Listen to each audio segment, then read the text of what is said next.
안녕하세요. 책 읽는 공간입니다. 언제인가 나 자신뿐만 아니라 주변에 무조건적인 지지와 힘이 필요할 때가 있었는데요. 그때 서점에 들렀다가 책의 제목이 눈에 들어와서 바로 구입해 읽은 책이 있습니다. 무조건 당신 편. 듣기만 해도 든든한 제목이지 않나요? 오늘 소개할 책인데요. 지은이는 정신건강 전문의인 한창수 교수이며 아레치 코리아에서 펴냈습니다. 이 책은 누구나 일상에서 흔히 겪을 수 있는 마음의 어려움이나 정신적 문제를 에세이 형식으로 쉽게 풀어낸 책인데요.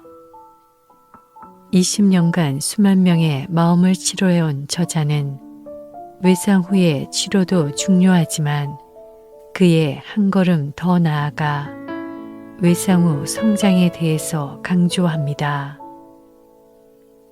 외상 후 스트레스에 대비되는 이 말은 상처받은 이들이 마음을 치유하고 회복하는 것을 넘어 성장에까지 이르는 것을 일컫습니다.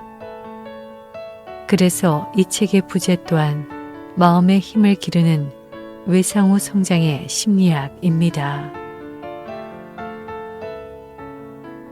저자 가정의 가훈은 각자 행복하게 잘 살자라고 하는데요. 참 공감이 가는 가훈입니다. 엄마가 행복해야 아이가 행복하다는 말이 있듯이 내가 행복해야 주변을 돌아볼 수 있는 여유와 평안이 있지 않을까요? 저는 무엇보다 이 책을 읽고선 내 감정과 생각을 좀 더 객관적으로 바라볼 수 있는 계기가 되었습니다. 이 책은 인생을 조금 더 높은 곳에서 내려다보는 것처럼 차분히 바라볼 수 있는 여운을 주면서도 무겁지 않게 읽을 수 있는 책이니 꼭 한번 읽어보시기를 추천드립니다. 그럼 저는 책의 내용 중 일부를 읽겠습니다. 책과 함께 유익한 시간 되십시오.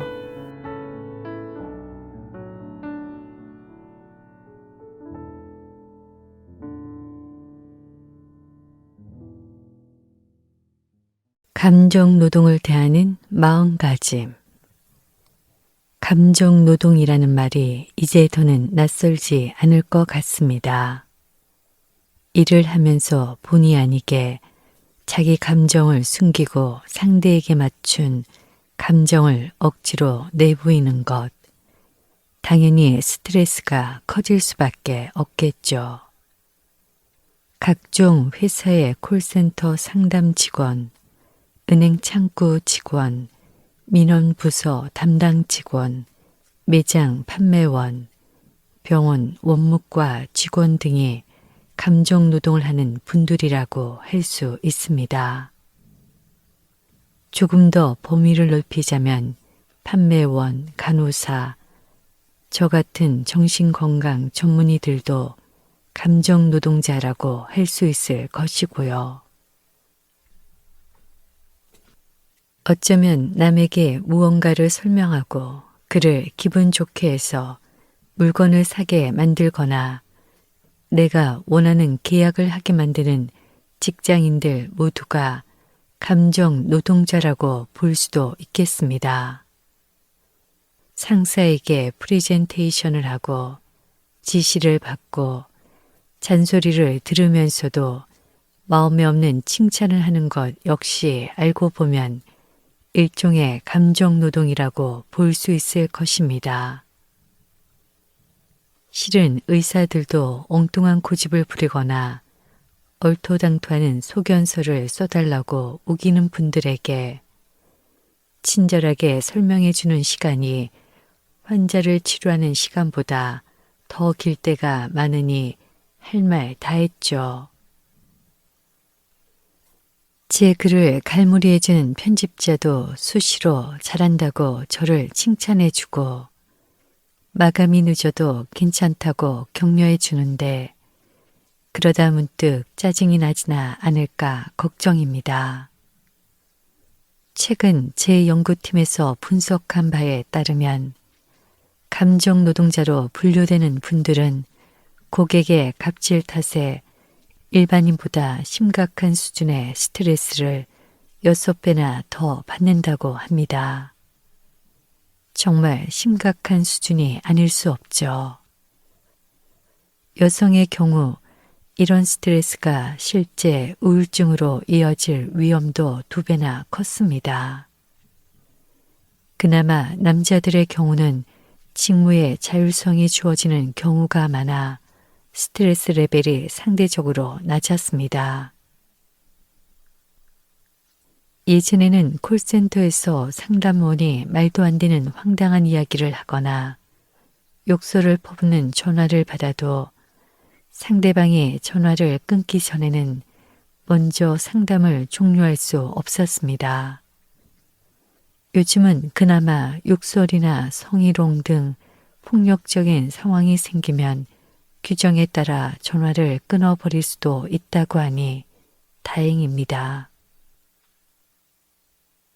이런 상황에서 회사 규범이나 기준에 의해 만들어진 원치 않는 감정적인 표현을 계속하다 보면 감정이 말라버릴 수밖에 없죠. 소위 번아웃 증후군이라는 것이 그것입니다.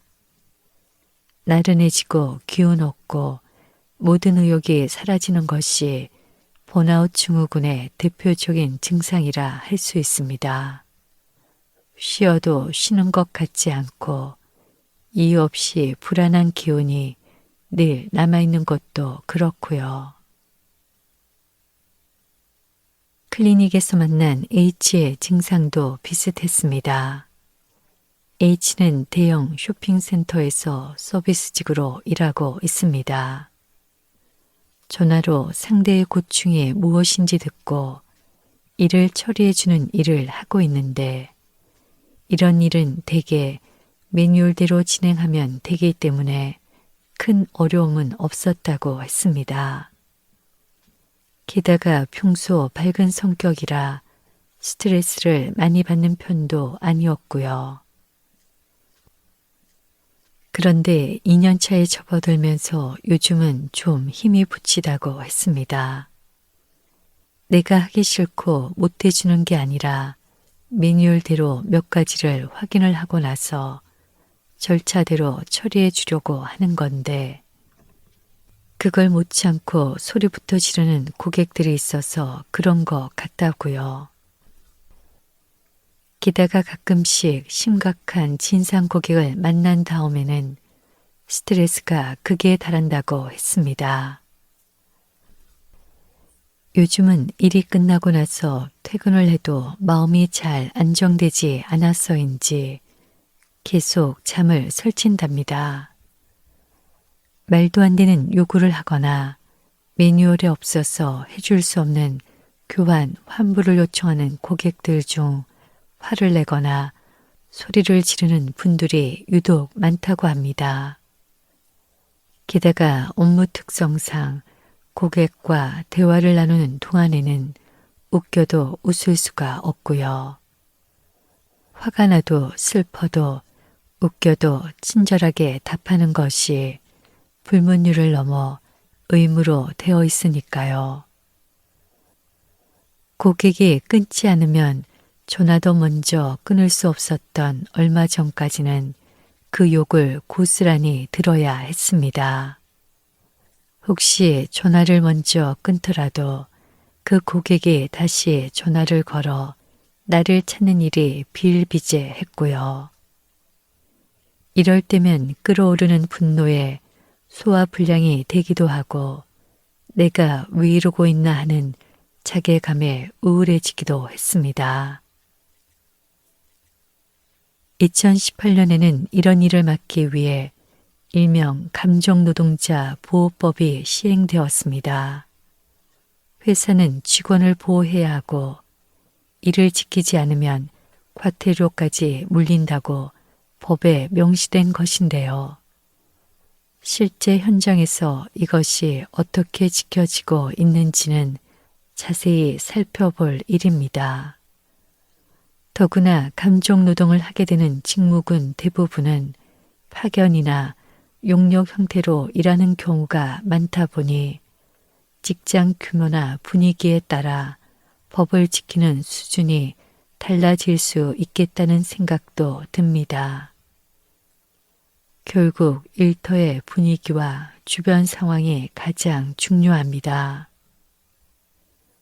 노동자들에게 충분한 권한을 주고 그들이 본인의 자존감을 잘 지켜가도록 시스템 자체를 잘 구축하는 것이 경영자 혹은 관리자의 몫이겠죠.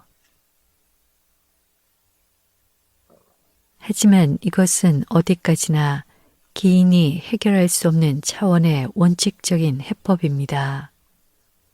지금 당장 감정노동으로 인해 고통받고 있는 개인에게는 너무 먼 이야기처럼 들릴 수밖에 없습니다. 결국 나 스스로 그 인간들의 말에 상처받지 않고 그 못된 말들을 흘려보내는 연습을 하는 게 더 중요할 수도 있다는 것입니다. 아주 냉정하게 말하자면 직장 생활이라는 건 소위 영혼을 팔아먹고 사는 것이라고도 할 수도 있습니다. 우리가 받는 임금에는 실제 노동에 대한 대가뿐 아니라 감정 노동에 대한 대가까지 포함되어 있으니까요. 그 감정 노동이라는 것이 H가 전화 문의를 받았을 때 친절한 목소리로 매뉴얼에 맞게 응대를 하고 정보를 제공해 주는 것 정도라고 본다면 말이죠. 이 감정노동에는 고객을 상전처럼 대하는 것, 고객에게 상처를 받아도 꾹 참는 것 등이 포함되지 않습니다. 고객에게는 그럴 권리가 전혀 없으니까요. 당신의 고용주 또한 마음의 상처를 감내하는 것까지 고용 조건으로 내건 적은 없었을 것이고요. 일터에서 만나는 진상들은 그저 자신의 복잡한 인생사 속에서 비뚤어진 마음을 가지게 된 내 인생의 엑스트라일 뿐입니다. 그런 인간들을 만났을 때에는 이렇게 되뇌어 보세요. 그런 인간에게 상처를 입고 안 입고는 내가 결정한다. 물론 그런다고 가시돋친 말을 듣고서 전혀 상처받지 않을 수 있을까요? 그런 기적은 없습니다. 중요한 건 그 상처가 내 삶의 흉터로 남게 하지는 말자는 겁니다. 상처 주는 건 그 인간인데 우리는 종종 그 이후 자신의 마음 때문에 더 상처를 입기도 하잖아요. 저 인간 말처럼 내가 이렇게 머리가 나빠서 이런 일을 당하나. 아까 왜 한마디도 제대로 못했지. 난 정말 바보인가 봐. 내가 능력이 없으니 그런 말을 듣고도 일을 못 그만두지. 정말 커다란 내상은 바로 이런 생각 때문에 만들어질 때가 많습니다. 이런 걸 그냥 두면 트라우마로 남게 됩니다. 이런 생각에 끼어들 것 같으면 잊지 말고 소리내어 말해보세요. 상처를 입고 안 입고는 내가 결정한다.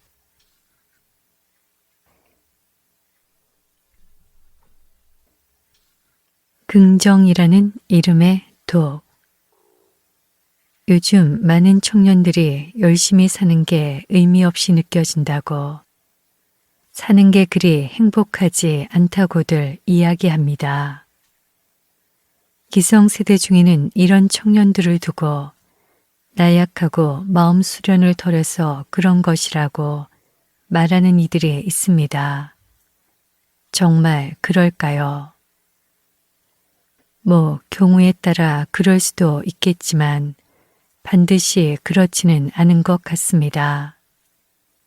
행복이라는 게 열심히 자기 체면을 건다고 저절로 생기는 건 아니니까요. 미국 웨즐리 대학교 심리학과의 줄리 K. 노름 교수는 자신의 책 걱정 많은 사람들이 잘 되는 이유에서 요즘은 대학에서도 행복과 긍정적 사고에 관한 강좌가 유행이지만 학교에서 배워야 할 것은 긍정적 사고가 아니라 비판적 사고라고 말합니다. 이게 무슨 뜻일까요? 불만을 품고 투덜대는 대신 성공할 거란 믿음을 마음에 새기고 앞으로 나아가라는 메시지가 차고 넘치는 세상입니다. 그러면 성공과 함께 행복도 거머쥘 수 있다면서요. 물론 실제로 그것을 이뤄낸 사람들도 있습니다. 무척 소수라는 게 함정이긴 하지만요. 그런데 매사 긍정적으로 산다는 게 가능하긴 한 걸까요? 인간의 성격이 서로 얼마나 다른데 말입니다. 실제로 기본적인 성격 요소를 5가지로 보고 평가하는 빅5 이론만 봐도 알 수 있죠. 빅5 이론은 사람이 얼마나 개방적인지, 성실한지, 외향적인지, 타인에게 우호적인지, 예민한지에 따라 인간의 성격이 아주 다양하게 나뉘는데 이는 일정 부분 타고난 기질이 저마다 다르기 때문이라는 학설입니다. 세상에는 조금 상처를 받아도 매사 느긋하고 긍정적인 사람도 있지만 작은 상처에 심하게 아파하는 사람도 존재합니다. 긍정적으로 사는 게 좋다고 하지만 그런 사람이 꼭 하는 일마다 술술 풀리는 것만도 아니고요. A도 그런 사람이었습니다. 신실한 기독교 신자였던 그는 출퇴근길에 종교 방송을 들으며 세상을 긍정적으로 보기 위한 마음 수련을 한다고 했습니다. 그러면서 긍정심리학 책도 많이 보고 있다고요. 세상에 불만을 가지는 대신 앞으로는 더 잘 될 거란 희망을 갖고서 덕을 쌓다 보면 결국 성공할 것이다. 행복은 늘 마음속에 있다고 되뇌면서요.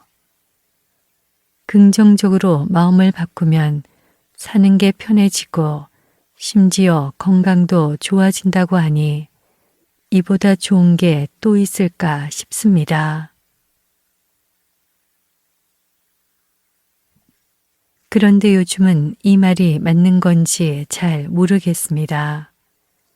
직장에서도 열심히 하면 다 알아줄 거라 생각하며 매일 야근도 불사했는데 그런 노력은 아무 소용도 없다는 걸 뼈저리게 느낍니다. 얼마 안 되는 월급을 쪼개 부모님께 꼬박꼬박 용돈을 붙여왔는데 얼마 전 동생 어학연수를 보내줘야 하니 500만 원만 보내라고 하는 어머니의 전화를 받고 나서는 허탈하고 속상한 마음이 자꾸 듭니다.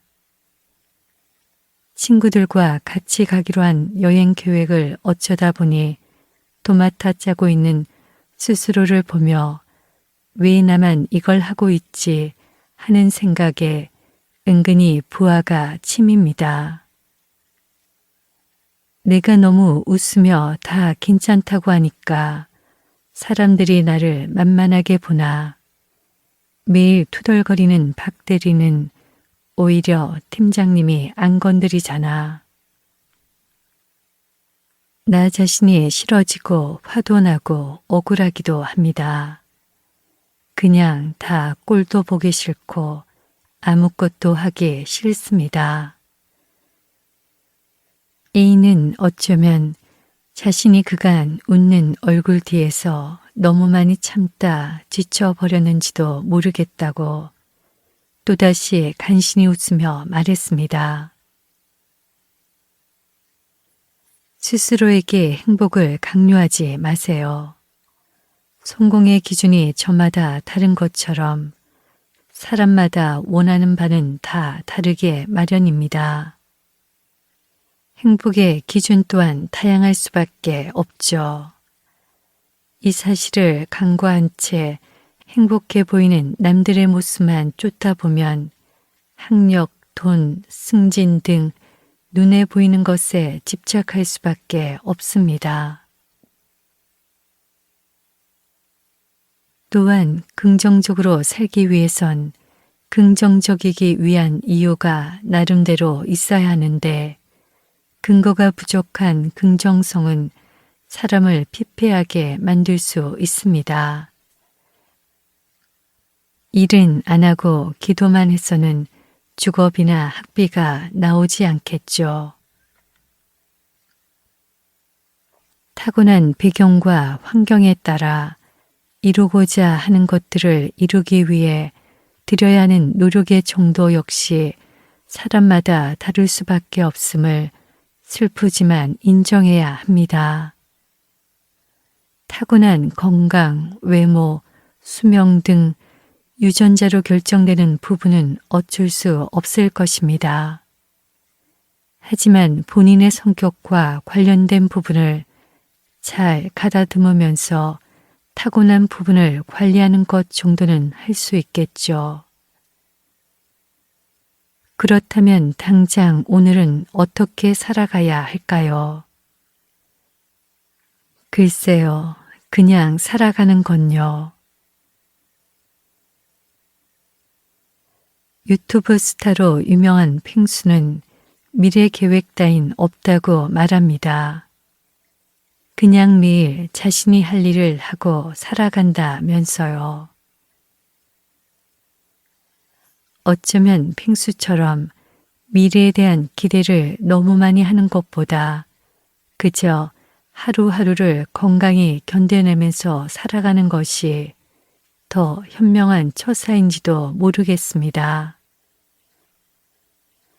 긍정적으로 살아야겠다는 거창한 목표와 그것이 불러올 성공한 미래 때문에 현재를 희생하는 건 결코 좋은 방법이 아닙니다.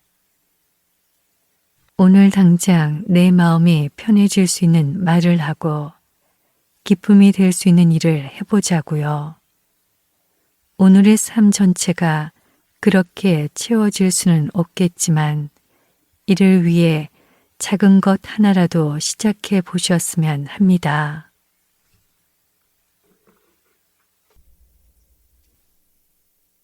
너무 애쓰지 않아도 괜찮아. 한동안 즐겨보던 심야식당이란 만화가 있었습니다. 드라마로도 나와서 재미있게 봤던 기억이 납니다.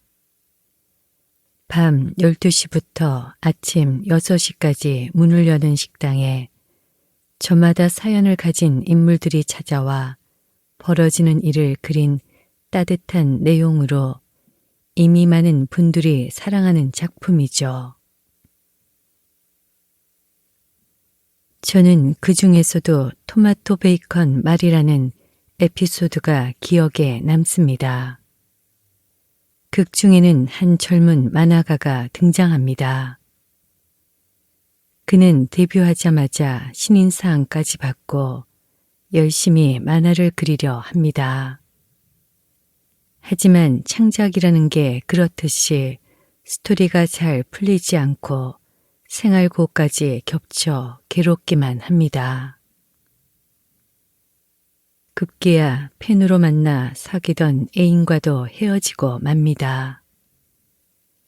허름한 옷차림에 만사를 포기한 듯한 모습으로 토마토 베이컨 마리를 앞에 둔 채 심야 식당에 앉아있는 청년에게 멀끔한 차림의 또래 청년이 다가옵니다.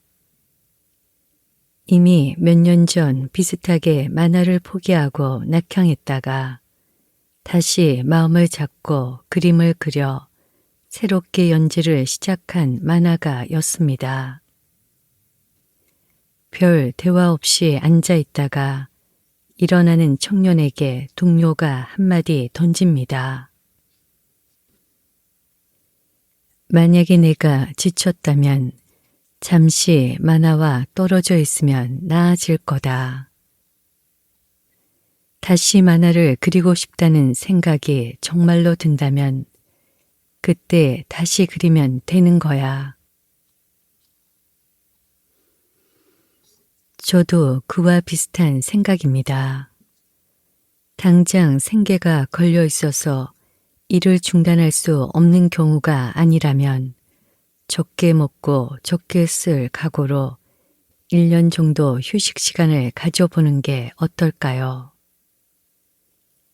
연예인들이 흔히 활동을 쉬면서 충전할 시간이 필요하다고들 말하는데 이건 일반인들에게도 마찬가지로 적용되는 이야기입니다. 우리 대부분은 유치원을 다닐 때부터 중간에 낙오하거나 쉬는 일 없이 지속적으로 학업을 이어오다 보니 아무것도 하지 않고 그냥 쉰다는 것에 대해 두려움이 있는 것 같습니다. 저도 그렇고요.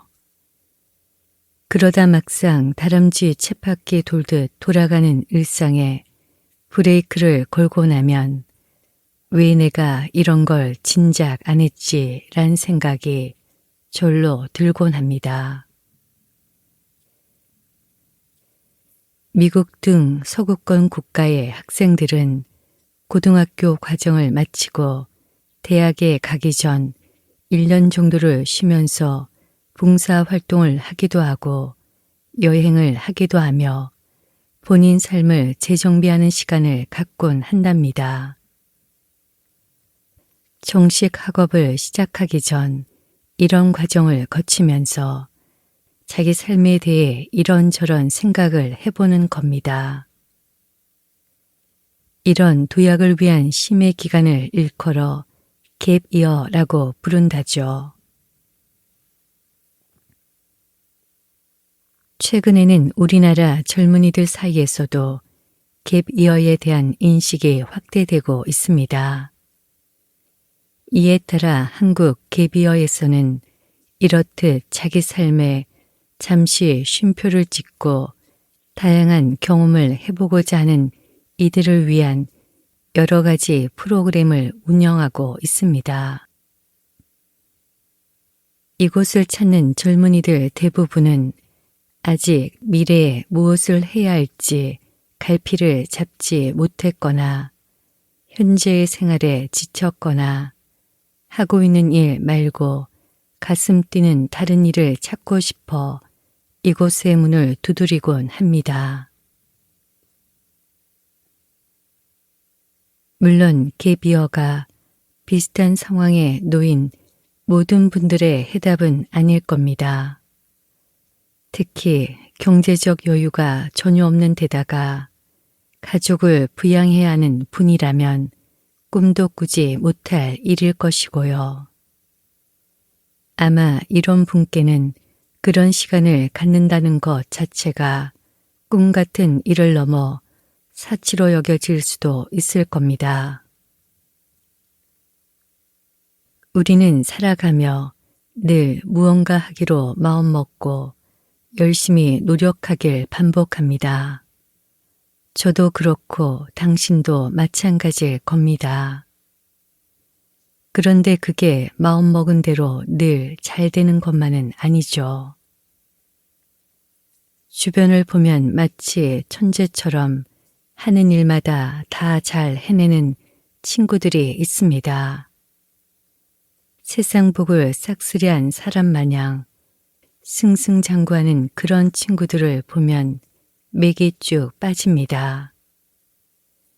한편으로는 복도 복이지만 나는 노력이 부족해서 그런가 보다 하는 생각이 들어 좌절하게 되기도 합니다. 또 집안이나 학벌이 좋아서 그 덕에 음으로 양으로 도움을 받아 잘 나가는 사람들을 보면 억울할 때도 있고요. 그런 감정은 자연스럽게 나는 아무래도 팔자가 별로 좋지 않아서 그런가 보다 하는 생각으로까지 이어집니다. 그런데 알고 보면 본인 노력 없이 다 잘 풀리는 사람은 실상 그리 많지 않은 것 같아요. 주변을 한번 둘러보세요. 물려받은 재산이니 화려한 인맥이니 해서 성공한 것처럼 보이는 친구들보다는 그저 열심히 공부를 하건 부지런히 일을 하건 하면서 자기 삶을 묵묵히 일구어가는 사람들이 훨씬 많지 않나요? 그렇게 매일 해야 할 일을 자신이 할 수 있을 만큼 하고 가끔 버거운 일을 만났을 때는 좌절도 하고 잠시 주저앉아 있다가 다시 훌훌 털고 일어나는 이들 말입니다. 앞서 등장한 심야식당 속 좌절 중인 청년에게 동료가 건넨 한마디가 계속 마음에 남습니다. 어쩌면 좌절 중인 청년이 스스로에게 줄 수 있는 최고의 선물은 시간일지 모르겠습니다. 그렇게 잠시 멈춰서서 갭 이어와 같은 시간을 갖고 그러다 만화를 그리고 싶은 욕구가 생겨나면 다시 그리기 시작하면 되는 겁니다. 만약 다시는 만화를 그리고 싶지 않다는 생각이 확고해진다면 다른 가능성에 눈을 돌려봐도 되고요. 빨간머리 앤에서 우리 친구 앤은 이렇게 말했답니다. 엘리자가 말했어요. 세상은 생각대로 되지 않는다고. 하지만 생각대로 되지 않는다는 건 정말 멋져요. 생각지도 못했던 일이 일어나는 걸요. 열심히 살아야 하는 게 우리 인생입니다. 그렇지만 가끔은 너무 애쓰지 않아도 괜찮습니다.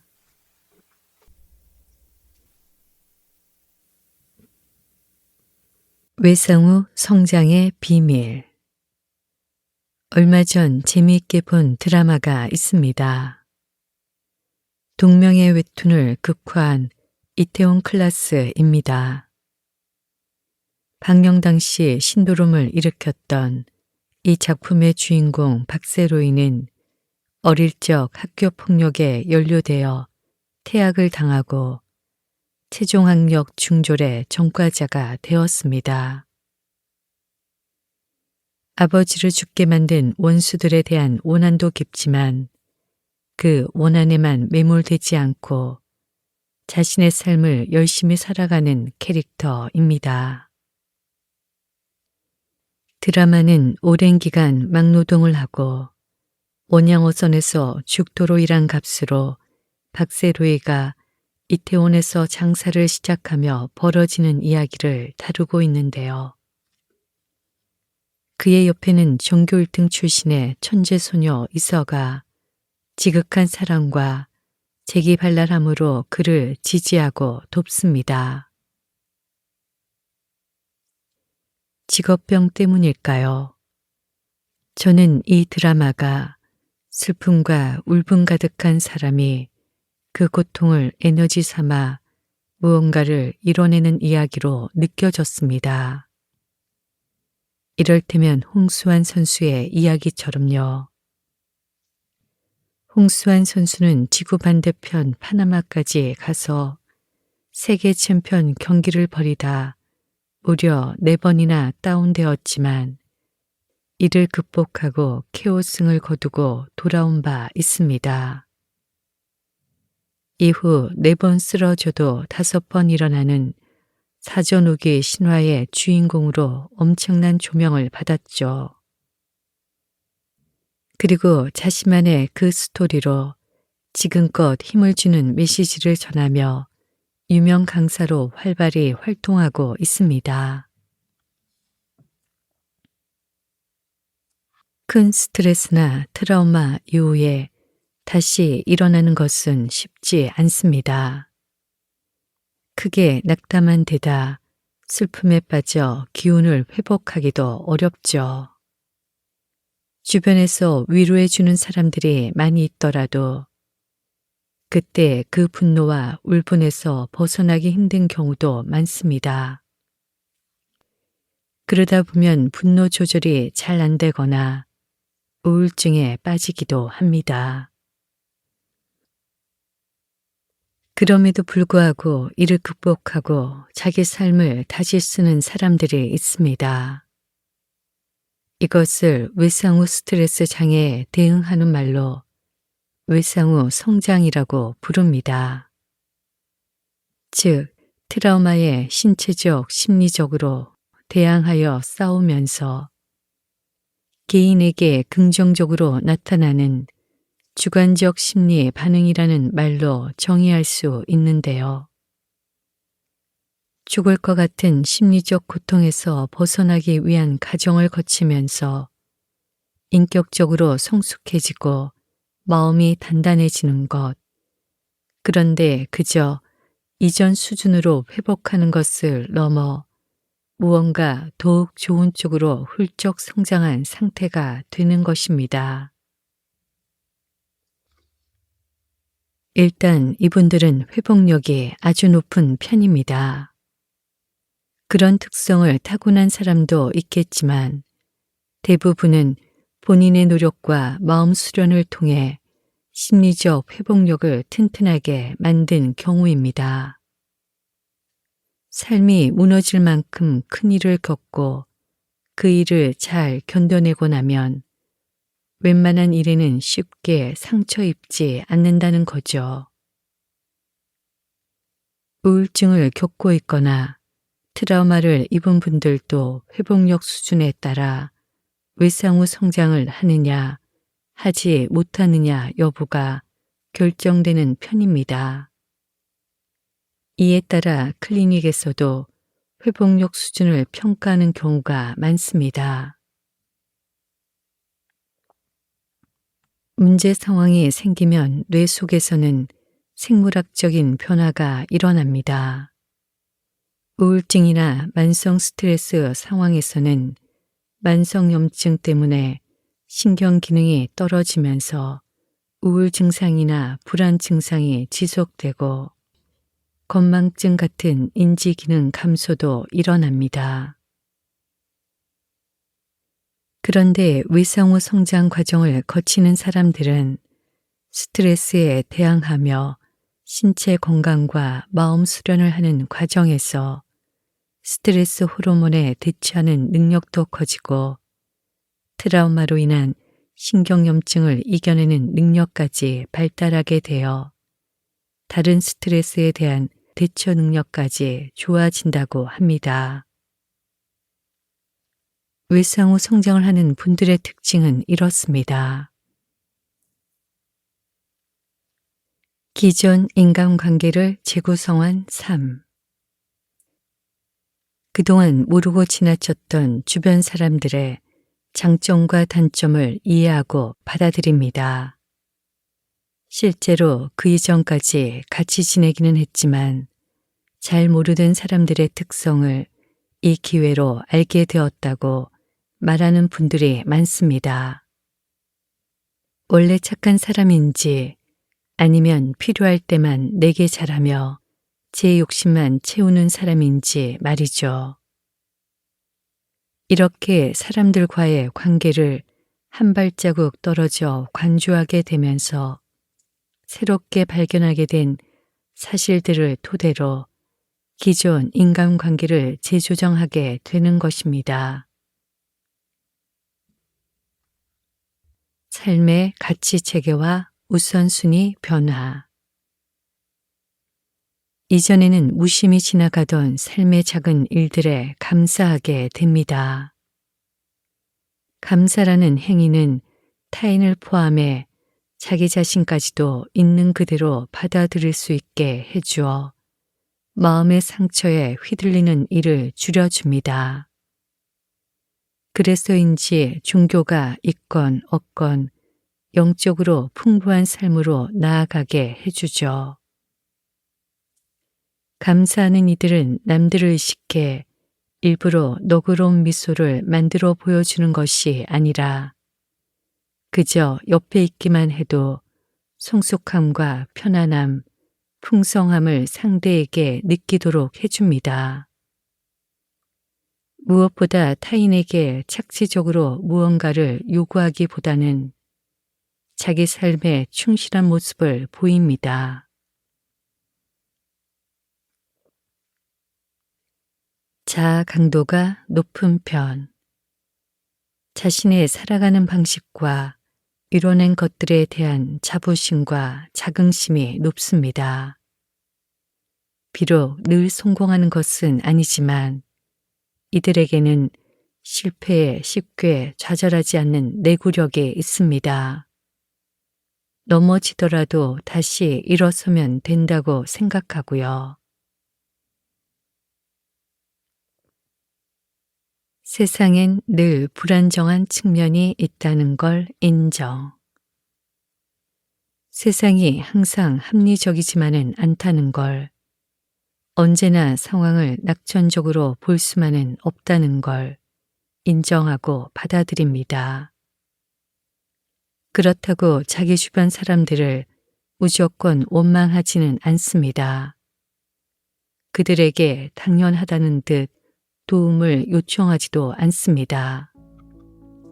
그들 때문에 내가 고생하는 게 아니라는 사실을 인정하고 내 주변 사람들도 그저 자기 인생을 주어진 대로 살아가는 사람들이라는 사실을 받아들이는 것입니다.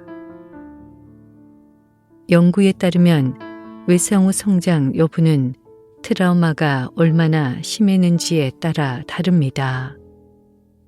또한 종교를 가졌는지 여부, 나이, 교육 수준, 경제적 상태에 따라서도 조금씩 다르다고 합니다.